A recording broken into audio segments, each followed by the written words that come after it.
আচ্ছা দেখেন তো, আমাদের বাড়ির পাশে শান্তিগঞ্জ না, আমাদের মান্নান সাহেব বহু কিছু করে ফেলছে না, তা আমরা পারি না কেন? এই লোকটাও তো মানুষ নাকি? ওর তো দুইটা পা, ওর তো দুইটা চোখ, ও তো প্যান্ট শার্ট আমার আপনার মতোই পরে, ও তো ঘুমায়, ও তো খায়, তো ও পারে, আমি পারি না কেন? ও যদি এটা পারে, আমরা পারি না কেন? আমরা যে পারি না, এইটাই হলো আমাদের নেতৃত্বের সবচাইতে বড় দুর্বলতা। এই দুর্বলতা না কাটাইলে আপনি বক্তৃতা দিলে কাজ হবে। তো আমি আপনাদেরকে আজান দিয়ে দিচ্ছি, লম্বা কথা আর বলছি না, একটা কথা বলি, চলেন আমরা সবে মিলে দল মতের ঊর্ধ্বে উঠে একটা নতুন রাজনৈতিক পরিবেশ তৈরি করি।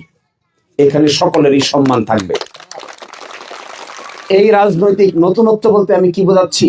নতুনত্ব বলতে বোঝাচ্ছি সকলেই তার সম্মান বুঝে পাওয়া উচিত। একজন মসজিদের ইমাম, তার ইজ্জত আছে, উই মাস্ট রেসপেক্ট হিম। একটা মন্দিরের পুরোহিত, তার সম্মান আছে, তাকেও তার রেসপেক্ট দিতে হবে। একজন স্কুলের শিক্ষক, তার সম্মান আছে, তাকেও তার সম্মান বুঝিয়ে দিতে হবে।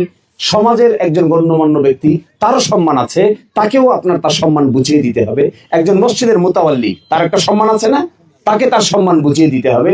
সকলের সম্মান বজায় রেখে সকলের অংশগ্রহণে দল মতের ঊর্ধ্বে উঠে একটা পরিবেশ তৈরি করতে পারলে, সকলে মিলে 5-10 বছর কাজ করতে পারলে, আমি প্রায়ই বলি 5 বছর 10 বছর কোন শক্তিশালী নেতৃত্বের হাতে সকলকে একসাথে করে পরিচালনা করতে পারলে এই দিরাই সাল্লার মাটিতে একটা বড় ধরনের পরিবর্তন করা সম্ভব।